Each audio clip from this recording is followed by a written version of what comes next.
એક ઘોડેસવારનો ઘોડો બહુ તરસ્યો થયો હતો. વાડીમાં કોસ ચાલતો હતો અને ધોરિયામાં પાણી વહેતું હતું. રાજી થઈ ઘોડેસવાર ઘોડાને કૂવા પાસે પાણી પાવા માટે લાવ્યો. જ્યાં ઘોડાએ પાણીમાં મોં નાખ્યું કે કોસની ગરગડીનો ટીચુક ટીચુક અવાજ તેને સંભળાયો. એ સાંભળીને ઘોડાએ ભડકીને પાણી પીવાનું છોડી દીધું. ઘોડેસવારે ઘોડો પાણી પીએ તે માટે અનેકવાર પ્રયત્ન કર્યા, પણ ઘોડાનું ભડકવાનું બંધ ન થયું.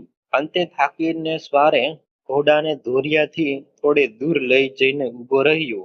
કોશિયાએ કારણ પૂછતા સ્વારે કહ્યું, જોને ભાઈ, આ તારા કોસનું ટીચુક ટીચુક સાંભળીને મારો ઘોડો ભડકે છે, એટલે હું ટીચુક ટીચુક બંધ થવાની રાહ જોઉં છું. એ બંધ થાય એટલે ઘોડાને પાણી પીવડાવીશ.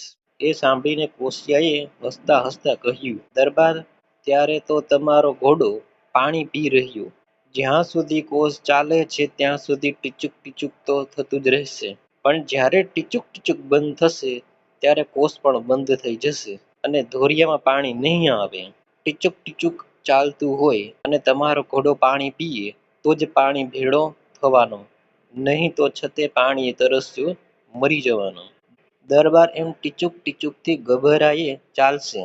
બોલો, આપણે જપનું અને જપથી મળતી શાંતિનું શીતળ જળ પીવું છે, પણ વિકારો અને વિચારોનું કીચુક કીચુક ચાલ્યા કરે છે. એથી રાહ જોઈએ છીએ કે કીચુક કીચુક ક્યારે બંધ થાય ને પછી જાપ કરવું. એમ રાહ જોઈશું તો આ ભવમાં જપ થઈ રહ્યા સંકલ્પનું કીચુક કીચુક બંધ થવાનું નથી અને જપનું શીતળ પાણી પી શકવાના નથી. માટે કીચુડ કીચુડની પરવા કર્યા વગર ભગવાનનું ભજન શરૂ કરી દેવું જોઈએ.